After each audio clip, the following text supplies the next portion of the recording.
Last எபிசோடில் ரேகா உடம்பு முடியாமல் போனதோட நிறுத்தியிருப்போம். சே, இவ்வளோ வருஷமா அப்பாவுக்கும் அம்மாவுக்கும் குழந்தையே இல்லாமல் இருந்திருக்கு. அடுத்தவங்க சொல்கிறாங்கன்ட்டு அதை இதையும் பண்ணி தவம் இருந்து என்ன பெற்று நான் ஒரு மனுஷனை கிட்டவன், எதுக்குமே தகுதி இல்லாதவன்.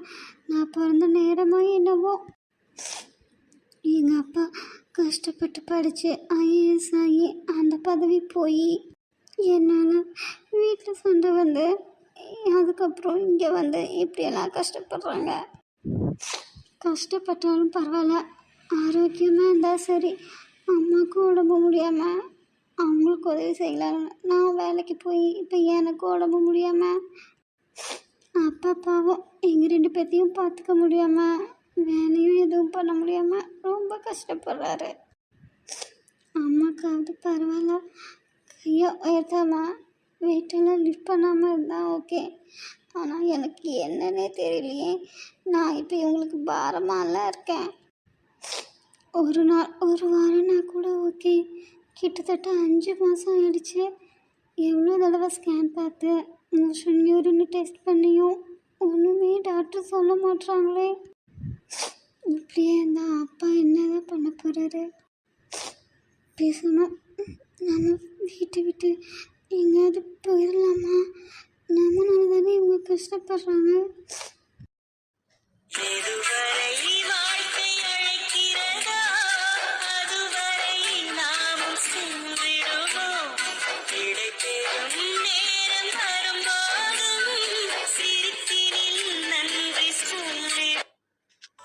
சிவராமா சார், வாங்க உட்காங்க சார்.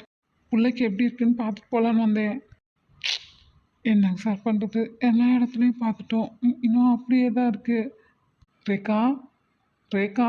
டாடி வாங்கப்பா. இப்போ உடம்புக்கு எப்படி இருக்கு? பரவாயில்லைங்கப்பா.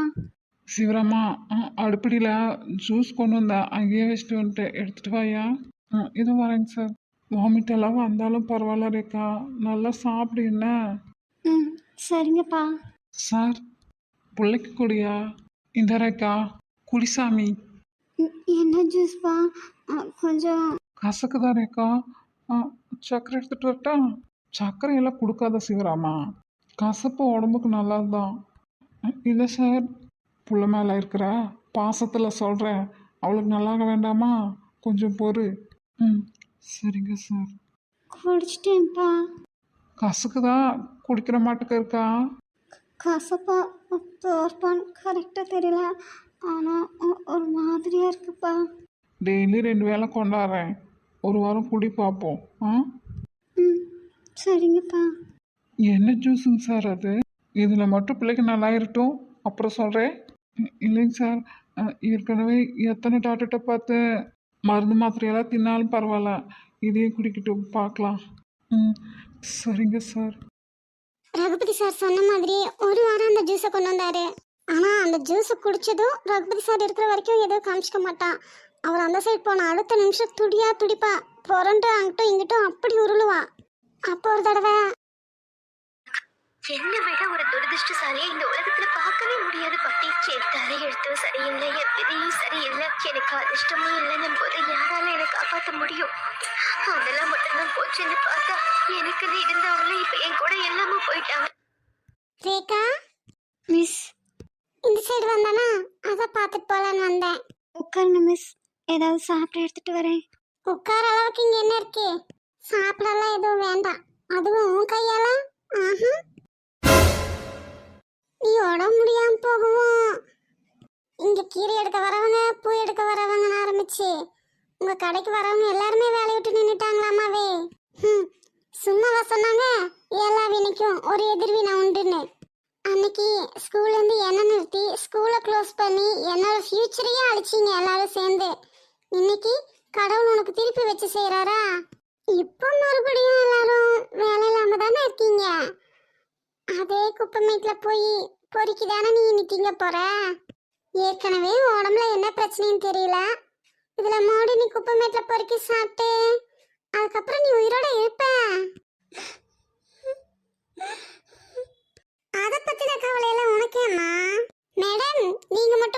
போதே லட்சாதிபதியா பிறந்தியோ? அவ கொடுத்த நிழலையே நின்னுக்கிட்டு அவ போடுற சொத்தையே தின்னுக்கிட்டு அவளையே பேசுற நீ. மேடம்க்கு வெளியே வந்தது பொறுக்கல போல இருக்கு. மறுபடியும் உள்ளேயே அனுப்பி வச்சிடவா? நீ நீ குடுக்கற சாவில தான் அவ ஆடிட்டு இருக்கா. எங்க பிள்ளை ஆடுறதையும் பாடுறதையும் நாங்க பாத்துக்கிறோம். உங்களை பாருங்கன்னு சொல்லி இங்க யாரும் கூப்பிடல. வந்தம்மா, வந்த வேலையை என்னமோ பார்த்தம்மா. உடம்பு முடியாத பிள்ளைக்கு தெம்பா ஆறுதலா 4 வார்த்தை சொன்னம்மா, அவளை ஊக்கப்படுத்தினமான்னு இல்ல. தேவையில்லாதெல்லாம் பேசி அவளை கஷ்டப்படுத்தி நின்னுட்டு இருக்க. அது எப்படி உனக்கெல்லாம் மனசு வருது? அவ கையாலேயே அன்னத்தை வாங்கி உண்டுட்டு அவ கண்ணையே குத்துற. எல்லாம் அவ பண்ணுனது தானே. படிப்பு, பணம், பதவி இதெல்லாம் இருக்கிற திமிரல நீ ஆடின ஆட்டத்துக்கு நீயே அனுபவிச்ச, அவ்வளவேதான். அவன் அப்ப இருந்து இப்ப வரைக்கும் சின்ன பொண்ணுதான். அவன் என்ன பண்ணா? நீ பண்றதுக்கெல்லாம் அவளை சொல்லிட்டு இருக்காத. உன்கிட்ட எல்லாம் பேசி டைம் வேஸ்ட் பண்ண எனக்கு நேரம் இல்ல. ஆமாமா, ஐயோ அப்பா, 1000 ஃபைல் குவிஞ்சு கிடக்கு. மேடம் சைன் பண்ணணும்ல, தூக்கம் இல்லாம. போங்க போங்க. இது மட்டும் இல்ல, இன்னும் எனக்கு பண்ணதுக்கு எல்லாம் அனுபவிப்பீங்க. நானும் பார்க்கத்தானே போறேன். நீயே தெய்வத்தோட ஸ்தானமான டீச்சருங்கிற வேலையில இருந்துட்டு என்னெல்லாம் பண்ணின்னு எனக்கும் தெரியும். நீ எல்லாம் கடவுளெல்லாம் கிடையாது, நீ சொன்னதெல்லாம் நடக்கிறதுக்கு. ஆனாலும் வாக்கு சொன்னதுக்கு ரொம்ப தேங்க்ஸ். கிளம்பு. அடக்குவார்டி, அடக்குவார். கடவுள் உங்களையும் அடக்குவார். பாப்போம் அடக்கிறதுக்கு நாங்க என்ன ஜல்லிக்கட்டு காளையா? போவையா? சதம் போடி. மம்மி அழாதடேக்கா, அவ பேசினா பேசிட்டு போறான். உடம்பு சீக்கிரம் குணமாயிரும். என்ன ஃப்ரூட்ஸ் எடுத்து சாப்பிட்டுட்டு அப்பா இளநீ வெட்டி தர சொன்னாங்க, நான் வெட்டிட்டு வரேன். இல்லை மம்மி, எனக்கு எதுவும் வேண்டாம். இல்லை தங்கம், நீ சாப்பிட்றத சாப்பிடு, நடக்கிறது நடக்கட்டும்.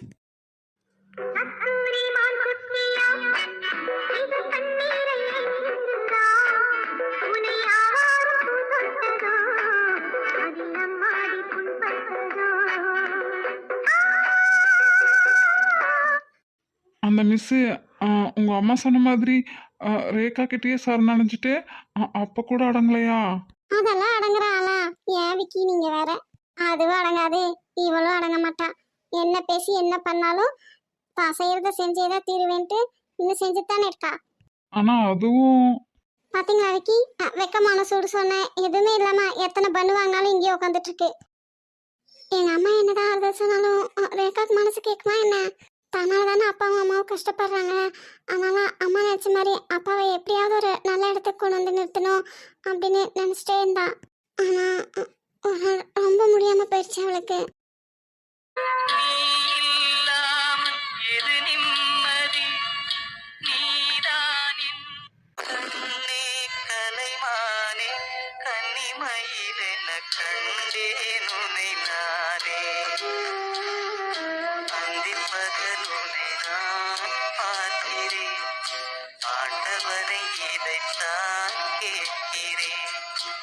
வாங்க டாக்டர், என்னதான் ஆச்சு என் பொண்ணுக்கு? ஒவ்வொரு தடவையும் நாங்களும் கூட்டிகிட்டு வந்து அட்மிட் பண்ணுறோம், எல்லாமே டெஸ்ட் பண்ணுறீங்க, ட்ரிப்ஸ் மட்டுமே ஏற்றிட்டு வீட்டுக்கு அனுப்பிடுறீங்க. என்ன ஏதுன்னு சொல்லவே மாட்டீங்களே? நீங்கள் கேட்ட கேள்விக்கு நான் பதில் சொல்கிறேங்க சார். ஆனால் அதுக்கு முன்னாடி உங்கள் பொண்ணுக்கு என்ன கொடுத்தீங்க? அவ எங்க சாப்பிட்றா? அவளுக்கு கொடுக்க அவள் சாப்பிட்றதே இல்லையே, சாப்பிட முடியறது இல்லையே. இல்லை சார், ஏதோ கொடுத்துருக்கீங்க, கொடுக்காமையெல்லாம் இப்படி ஆயிருக்காது. இப்படி ஆயிருக்காதுன்னா என் பொண்ணுக்கு என்னாச்சு? சொல்கிறேன் சார், முதல்ல நீங்கள் சொல்லுங்கள். அதான் சொல்லிட்டோமேம்மா, ஒன்றுமே சாப்பிட முடியல அவனால், எதுவும் கொடுக்கறது இல்லை. என்ன கொடுத்தாலும் எல்லாத்தையும் வாமிட் பண்ணிடுறா. நீங்கள் தான் அப்படி சொல்கிறீங்க. ஆனால் ரிப்போர்ட்டில் என்ன வந்திருக்கு? என் மகளுக்கு என்ன? இவ்வளோ நாள் எல்லாத்தையும் டெஸ்ட் பண்ணி ஸ்கேனெல்லாம் பார்த்து ஒன்றும் சொல்லலை. நீங்கள் இப்போவும் புதிர் போடுறீங்க. சரிங்க சார், கோவப்படாதீங்க, வருத்தப்படாதீங்க. இவ்வளோ நாள் நாங்கள் எதுவும் சொல்லாமல் இருந்திருக்கலாம். ஆனால் இன்னைக்கு உங்கள் பொண்ணோட எல்லாத்தையும் டெஸ்ட் பண்ணதுல அவளுக்கு என்னாச்சு சொல்லுங்க.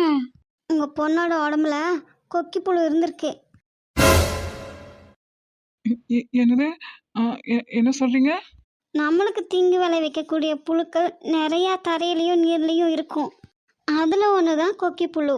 இந்த புழுக்களெல்லாம் தன்னோட வாயில் இருக்கிற கொக்கி மாதிரி இருக்கிற பல்லால் நம்ம குடல்ல இருக்கிற உள் சுகரை கடிச்சிட்டு இருக்கிறதாட்டி இதோட பேர் கொக்கி புழு. உங்கள் பொண்ணோட உடம்புல அது லார்வா மாதிரி, அதாவது குடுமின்னு சொல்லுவாங்க, புழு குஞ்சு. அது ரத்தம் மூலமாக இதயத்தை அடைஞ்சு அங்கிருந்து சுவாசப்பைக்கு போய் அங்கிருந்து இறப்பிக்குள்ளே இறங்கி அதுக்கப்புறம்தான் சிறுகுடலை வந்து சேரும். அப்புறம் சிறுகுடலையே தங்கி ரத்தத்தை உறிஞ்சி குடிச்சிட்டு வாழ ஆரம்பிச்சிரும். இதோட ஆயுள் காலம் சாதாரணமாகவே 5லேருந்து 6 வருஷம். இப்போ புரியுதா உங்களுக்கு? நாங்கள் எதனால ஒவ்வொரு தடவையும் ஸ்கேன் பார்த்தோம், மோஷன், வாமிட்டு, யூரின் இதையெல்லாம் ஏன் டெஸ்ட் பண்ணோன்னு. இதனால் உடம்புல இருக்கிற சத்து இழந்துருவோம், உழைக்கிற திறன் குறைஞ்சிரும், மனத்தளர்வு உண்டாகும், ரத்த சோகை உண்டாகும். இதனால தான் நாங்கள் இந்த டெஸ்டெல்லாம் பண்ணினோம். ஆனால் இது நாள் வரைக்கும் இது எங்களுக்கு தெரியலை. முந்தா நேற்று நீங்கள் எடுத்த ஸ்கேனில் லைட்டாக தெரிஞ்சுது. அதுக்கான மெடிசின்ஸ் நாங்கள் கொடுத்தாலுமே கொக்கிப்புழு குடலை விட்டு வர்றது சிரமம்தான். ஆப்ரேஷன் பண்ணாலுமே அது அவ்வளோ சீக்கிரம் ரிமூவ் பண்ண முடியாது. என்ன என்ன சொல்கிறீங்க? அப்போ என் பொண்ணு? நீங்கள் சொன்னீங்களே இப்போ தான் அது 5-6 வருஷம் வாழும்னு. அது வரைக்கும் என் பொண்ணு கஷ்டப்பட்டுட்டு தான் இருக்கணுமா? அதான் எங்களால் முடியாத காரியத்தை கூட நீங்கள் பண்ணிட்டீங்களே. என்ன சொல்கிறீங்க? நாங்கள் என்ன பண்ணணும்? எங்கள் பொண்ணு நீங்கள் ஏதோ கொடுத்துருக்கீங்க. நீங்கள் கொடுத்ததில் அந்த கொக்கிப்புழு உங்கள் பொண்ணோட வாமிட்டில் வந்துருச்சு. நாங்கள் டெஸ்ட் பண்ணதில் அது இருந்தது. நாங்களா? நாங்கள் ஒன்றும் கொடுக்கலையே. என்னங்க, உங்கள் சாரு தான் ஏதோ கொடுத்துட்டு இருந்தாருல. அது ஜூஸ் மறக்குதோம். ஜூஸாக இருந்தால் உங்கள் பொண்ணைய பிடிக்கலன்னு அழுக போகிறா. அதை குடித்ததும் இவைய சுருண்டு படுத்துக்கிட்டு வாமிட் எடுத்துக்கிட்டு அழுக போகிறா. அப்போது அதை கொடுத்ததால தான் உங்கள் பொண்ணுக்கு. ஆமாம், வாமிட் எடுத்துட்டு சுருண்டு படுத்து ரொம்ப அழுவா. ரொம்ப முடியாமல் ஆனது அதனால தான். அந்த வலி இருக்கத்தான் செய்யும். ஏன்னா சிறுகுடல்லேருந்து அந்த புழுவை அவ்வளோ சீக்கிரம் ரிமூவ் பண்ண முடியாது. அதனால தான் வலிச்சிருக்கு.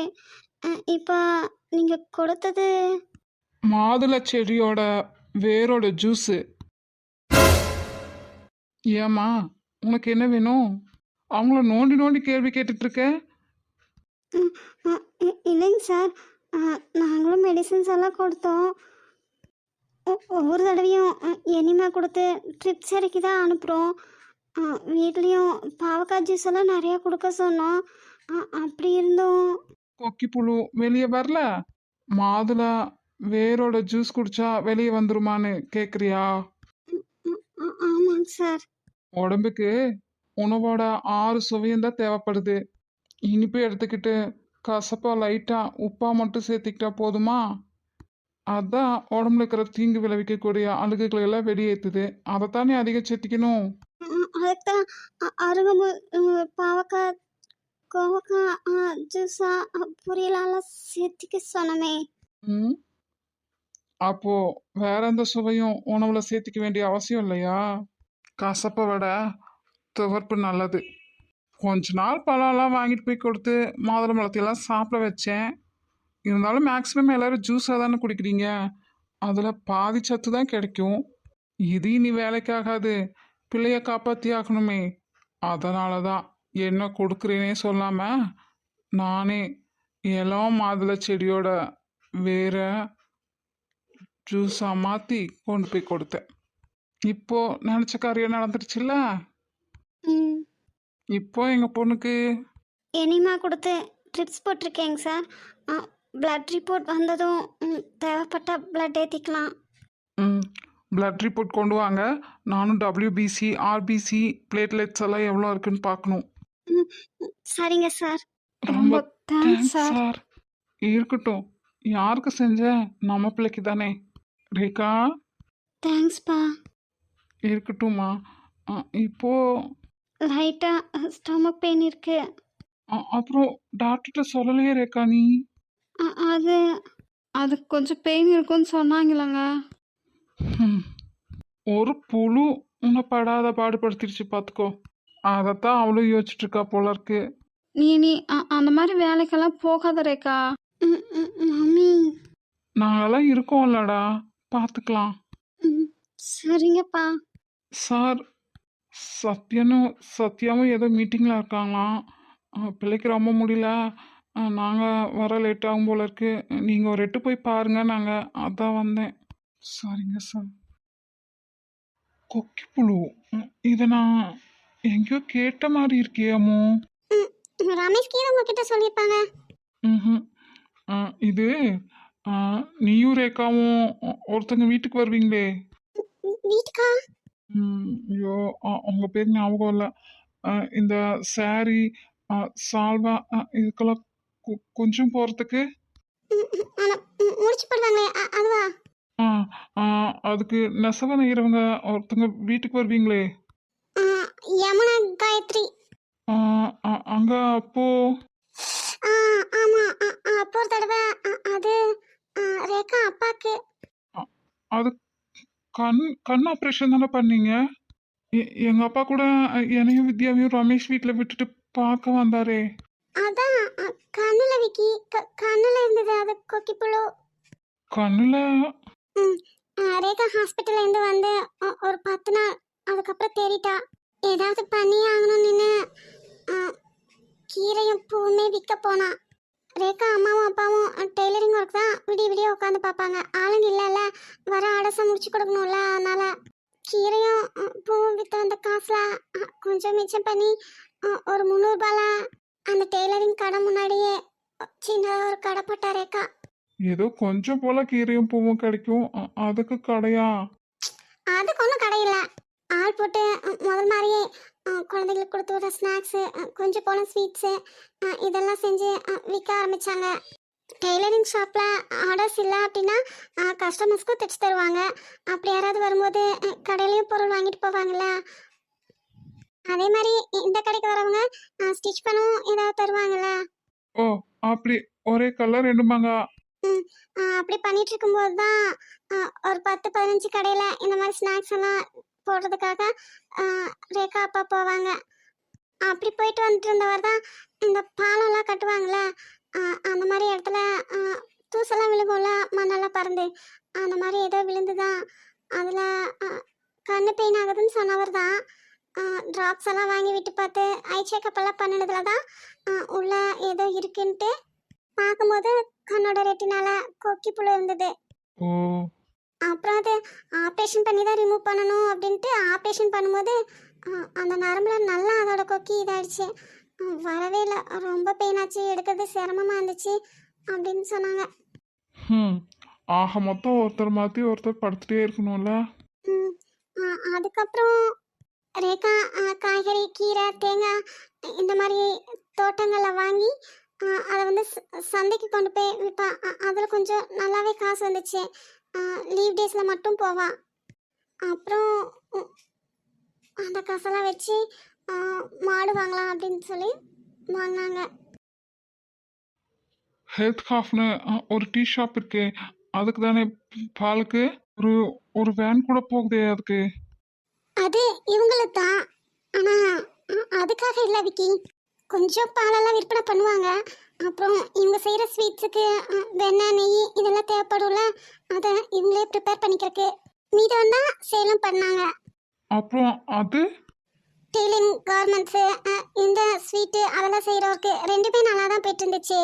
அப்போ ஒரு தடவை இவங்களோட ப்ராடக்ட்ஸ் எல்லாம் மற்ற கடைகளுக்கு போட போகிறாங்களா, அப்போ வந்து இந்த கடை விற்க போகிறாங்கன்னு தெரிஞ்சுக்கிட்டு ஏற்கனவே இருந்த கடையாக அப்படியே வாங்கினது தான் இந்த ஹெல்த் காஃபே.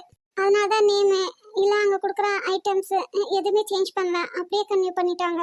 ஓ, ரமேஷ் ஒரு தடவை அந்த கடைக்கு கூட்டிகிட்டு போனா, அதான் கேட்டேன். அந்த கடையிலையும் ஆஃபீஸ் போகிறவங்க, காலேஜ் ஸ்டூடெண்ட்ஸ்னு நிறைய பேர் வருவாங்க. நல்லா தான் சேல்ஸ் ஆச்சு.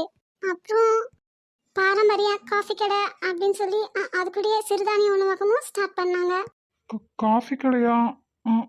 இல்லையா அம்மு, இதில் வித்யா வெட்டிங் ரிசப்ஷனுக்கு வேற எங்கேயோ இல்லை ஆர்டர் கொடுத்தோம். ஆனால் அது இவங்களுக்கு தான். அது பெரிய கடையா இருக்கும் விக்கி. அதுக்கு முன்னாடி இதுதான் வச்சாங்க.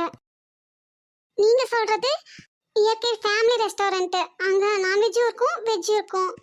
வெட்டிங் ரிசப்ஷன் இந்த மாதிரி பெரிய பெரிய ஃபங்க்ஷன்ஸ்க்கெல்லாம் அங்கே தான் ஆர்டர் கொடுத்தா செஞ்சு தருவாங்க. அது வந்து இந்த முதியோரில் ஸ்டார்ட் பண்ண பின்னாடி வச்சது. அங்கே தான் இங்கே நம்ம எல்லாரும் பார்ட்னர்ஸாக இருக்கோமா, அதனால் நம்ம என்ன ஃபங்க்ஷனுக்கு என்ன ஆர்டர் கொடுத்தாலும் டிஸ்கவுண்ட் கிடைக்கும். ஓ, அப்போ அதனால தான் ஐட்டம்ஸ் எல்லாம் நல்லா இருக்கு, ரேட்டும் கொஞ்சம் பரவாயில்லன்னு சொன்னாரா? நீங்கள் வந்து நோ பாயில் நோ ஆயில் எடுத்தீங்கன்னா ரேட் கம்மியாக இருக்கும். இல்லையே, தெரியலையே. நார்மல் ஐட்டம்ஸும் செய்வாங்க, ஆனால் அதுவும் சிறுதானியத்தில் தான் செய்வாங்க. பாரம்பரிய உணவகத்துல இருந்தே முதியோர் இல்லத்துக்கு, அப்புறம் சில ஹாஸ்டல்ஸு, ரேகா அப்பாவோட கார்மெண்ட்ஸுக்கு எல்லாத்துக்குமே வரும். அப்புறம் அங்கே ஹாஸ்டலு கம்பெனிஸ் அந்த மாதிரி ஆர்டர்ஸ் அதிகமாகும்போது சரி நம்மளோடதை கட் பண்ணிக்கலான்ட்டு கட் பண்ணிட்டாங்க. அப்புறம் தான் இதை வச்சாங்க. ரெஸ்டாரண்ட் இது ஸ்டார்ட் பண்ண பின்னாடி வச்சதுன்னு சொன்னேன். ம். பாரம்பரிய உணவகம்லேருந்து முதல்ல நம்ம இதை எடுத்து நடத்துறதுக்கு முன்னாடி ஹெல்ப் மட்டும் பண்ணிட்டு இருந்தோம் இல்லையா, அப்போ போயிட்டு இருந்துச்சு. ஓ, இங்கே ஸ்டார்ட் பண்ணதுக்கப்புறம் இந்த ஆசிரமத்துக்கெல்லாம் இங்கேருந்தே ஃபுட்டு ப்ரிப்பேர் பண்ணிப்பாங்க. கம்பெனி கொஞ்சம் பேசுனதுக்கப்புறம் கேன்டீன் அங்கேயே வச்சுட்டாங்க. அதனால அந்த உணவகத்துக்கு எவ்வளோ ஆர்டர் வருதோ இவங்களால எவ்வளோ பண்ணி கொடுக்க முடியுமோ அது மட்டும் எடுத்துப்பாங்க. ஐயோ, வாய்ப்பு கிடைக்கும் போது யூஸ் பண்ணிக்கணுமா? எதுக்கா ஆர்டர்ஸா வேண்டான்னு சொல்லணும்? ஒரு உணவகத்தில் வேலை பார்க்குற ஆளுங்க எத்தனை ஆர்டர்ஸ் தான் எடுத்து பண்ண முடியும்? அதனால மீதி உணவகத்தை கூட ஷேர் பண்ணிப்பாங்க. என்னது? ரேகாப்பாக்கு இந்த மாதிரி உணவகம் நிறையா இருக்கு, 50-60க்கு மேலே. இப்போ எனக்கு தெரிஞ்ச ஒரு 200 இருக்கும். ஆனா அதெல்லாம் எதுவுமே. நீங்க அக்கௌண்ட்ஸ் பார்த்ததுலாம் இல்லையா? அதெல்லாம் ரேகா அப்பா தானங்க ஹேண்டில் பண்ணணும். இப்போ நீங்க நான் பார்த்ததெல்லாம் ரேகாவும் நானும் ஸ்டார்ட் பண்ணது மட்டும்தான் பார்த்துருப்பீங்க. ஓ, ரேகா அப்பாக்கு அப்ப இந்த மாதிரி ஹோட்டல்ஸ் பேக்கரி கடையெல்லாம் தான் நிறையா இல்லை? ம். எனக்கு தெரிஞ்ச பெரிய பெரிய கார்மெண்ட்ஸே துணி கடையெல்லாம் நிறையா இருக்கு ரேகா அப்பாக்கு. என்னமோ சொல்ற, ஆனா மனசு ஜாலியா அவர் பாட்டுக்கு இருக்காரு. ஆமா விக்கி, ஏதாவது ஆர்டர் விஷயமா பேசும்போது இவர் கண்டிப்பா வந்தே ஆகணும்னா தான் இவர் போவாரு. மற்றபடி எல்லாம் அங்க இருக்கிற மேனேஜர்ஸ் சூப்பர்வைசர்ஸ் அவங்களே மேனேஜ் பண்ணிப்பாங்க. ஆனா ரேகா அப்பா கண்ட்ரோல்ல தான் எல்லாமே இருக்கும். டைரக்டா போய் விசிட் பண்ணாட்டியும் இன்டைரக்டா என்னெல்லாம் நடக்குது அப்படிங்கிறது கண்டிப்பா அவருக்கு தெரிஞ்சிருக்கும்.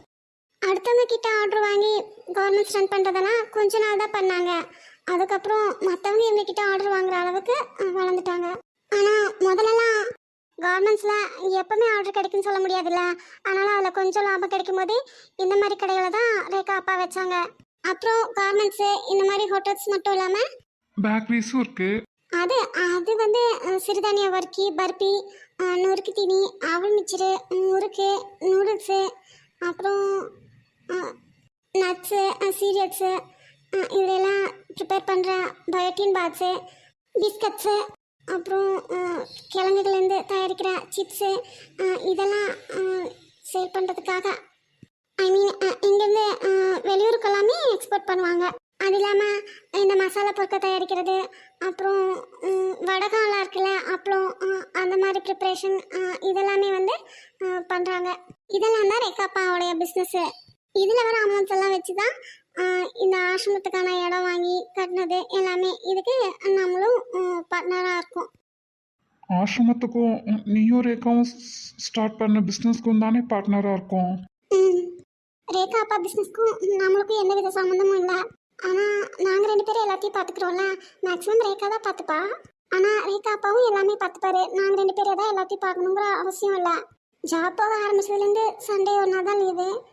அதுவும் ரேகா கல்யாணம் பேச்சு எடுத்ததுக்கப்புறம் 2 பேரும் மாறி மாறி கொஞ்ச நாள் ஹாஸ்பிட்டலில், அப்புறம் நீ என் கூட சுத்தருக்கு வந்துட்ட. இப்போ அவ மறுபடியும் ஹாஸ்பிட்டலில். எல்லாமே அவரே பார்த்துப்பாருங்கிற. அப்புறம் கோடிக்கணக்கில் லாஸ் ஆச்சு. அதுக்கு அந்த மிஸ்ஸு தான் காரணம்னு சொன்னேன். ஆமாம் விக்கி, இதெல்லாமே அப்பப்போ எங்கள் அம்மா சொல்லுவாங்க. அதனால தான் எனக்கு ஞாபகத்தில் இருக்குது. ஆனால் அது ஏன்னு எனக்கு தெரியல. கார்மெண்ட்ஸு, துணிக்கடை, ஃபுட் ஐட்டம்ஸு இதெல்லாம் எதுலேயுமே சேல் இல்லாமல் எல்லாத்துலேயும் லாஸ் ஆகி அப்படியே கிடந்துதான். ஆனா வேலை பார்க்குறவங்க எல்லாருக்கும் சேலரி தரணும், இந்த ஆசிரமத்தையும் பார்க்கணும், வீட்டையும் பார்க்கணும், அத்தனையும் பண்ணணும் அப்படிங்கறதுக்காக தான் கடன் வாங்கியிருக்காரு. எங்க அம்மா இது மட்டும் தான் சொன்னாங்க.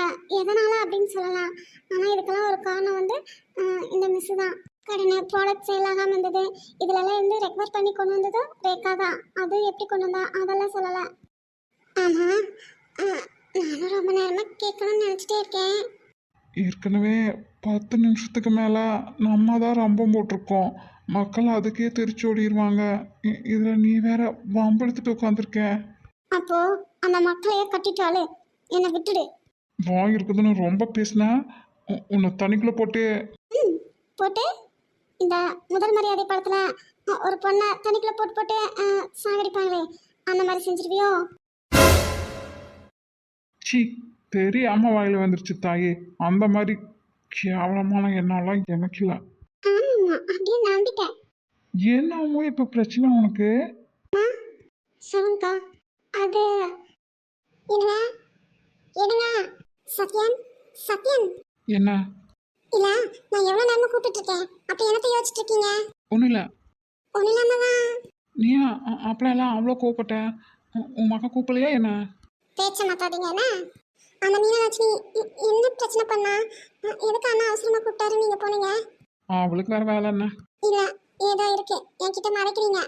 உன்கிட்ட நான் மறைச்சு என்னம்மா பண்ண போகிறேன்? அப்ப சொல்லுங்க. அது